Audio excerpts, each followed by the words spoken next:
रूस ने समंदर से यूक्रेनी ठिकानों पर मिसाइल दागी है। रूस ने एक के बाद एक कई मिसाइलें दागी हैं। रूस के रक्षा मंत्रालय ने बाकायदा इसका वीडियो भी जारी किया है। पश्चिमी देशों से मिले हथियारों को तबाह करना चाहता है रूस।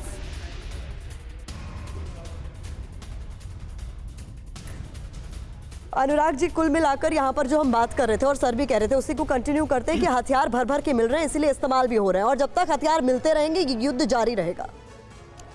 बिल्कुल, ये सिचुएशन ऐसी है कि एक प्रॉक्सी वॉर लड़ी जा रही है नाटो की तरफ से, जहां पे उन्होंने अपनी तरफ से पूरा जोर लगा दिया है रशिया के खिलाफ। और जो रशिया शुरू से कहता हुआ आया है कि हमारा जो स्टैंड है कि नेटो हमारे साथ ना एंगेज करे, नेटो हमसे दूर रहे और हमारे को एक बफर जोन दिया जाए, उसी चीज़ को डिफाई करता नजर आ रहा है। बिल्कुल सर, आप ठीक कह रहे हैं, लेकिन प्रोफेसर अंशु के पास मैं जरूर आऊंगी एक ब्रेकिंग बताने के बाद कि आखिर कोई भी किसी को एक हद तक मदद करता है, लेकिन हम देख रहे हैं अमेरिका से लेकर वेस्टर्न कंट्रीज लगातार यूक्रेन को फ्यूल कर रहे हैं। ये सिर्फ 10 जर्सी गायों के साथ हर साल 18 लाख कमा रहे हैं।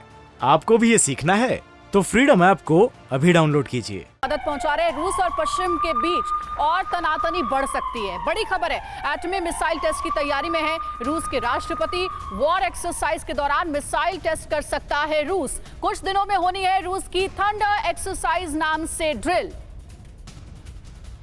तो देखिए, साफ तौर पर जो तस्वीर अभी युद्ध की नजर आ रही है उसमें कभी भी परमाणु हथियारों का इस्तेमाल किया जा सकता है, इसकी आशंका लगातार बरकरार नजर आती है। और यह सबसे बड़ी आशंका है इस जंग को लेकर। पूरी दुनिया इस बात से कहीं ना कहीं खौफजदा नजर आती है कि कहीं ऐसा ना हो जाए। दोनों तरफ से तैयारियां जो हैं वो पुरजोर तरीके की नजर आती हैं। रूस की तरफ से भी लगातार वॉर प्रैक्टिस की जा रही है और निश्चित तौर पर अगर पुतिन एटमी मिसाइल टेस्ट का जोखिम उठाते हैं तो अमेरिका से टकराव तय है। डिटेल में हम आपको समझाते हैं कि अमेरिकी अधिकारी ने क्या आशंका जताई है, क्या कहने की यह कोशिश है। सालाना थंडर एक्सरसाइज में कुछ बड़ा करने की तैयारी में है पुतिन, ये आशंका अमेरिका की तरफ से जताई जा रही है। कुछ ही दिनों में होने जा रही एक्सरसाइज में एटमी मिसाइल टेस्ट कर सकते हैं पुतिन। वो पुतिन जो पहले ही कह चुके हैं कि न्यूक्लियर अटैक की हमारी धमकी को गंभीरता से ले वेस्टर्न कंट्रीज।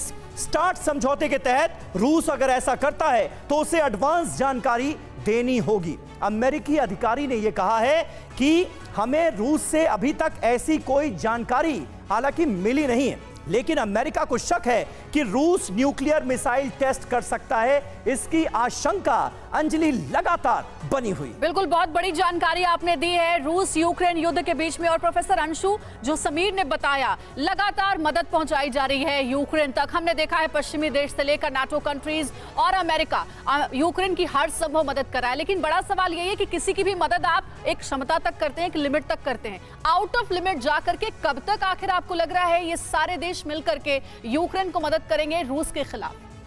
अंजलि, बहुत अच्छा प्रश्न है और ये आपने बिल्कुल सही बात कही कि कोई भी किसी की मदद अपनी क्षमताओं के अंदर रहते हुए कर सकता है।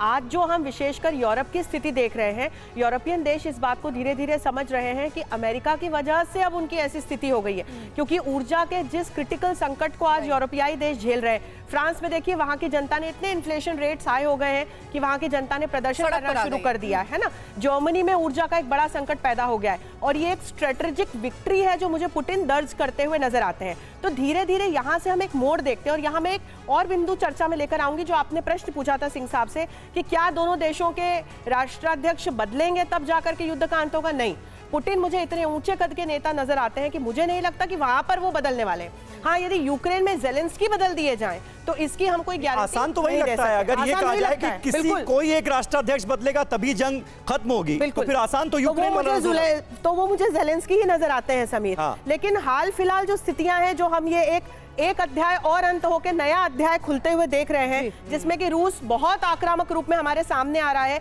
न्यूक्लियर थ्रेट्स को एक प्रोपेगेंडा वॉरफेयर के जरिए जो है दोनों ही खेमों की तरफ से पूरे विश्व के सामने सामने लाया जा रहा है। तो अब मुझे लगता है कि कहीं ना कहीं एक नया मोड़ या एक नया अध्याय खुल रहा है जहां शायद चीजें डिक्लाइन की ओर जाएं, क्योंकि मौसम भी अब हॉस्टाइल होने वाला है। ये सिर्फ 10 जर्सी गायों के साथ हर साल 18 लाख कमा रहे हैं। आपको भी ये सीखना है तो फ्रीडम ऐप को अभी डाउनलोड कीजिए।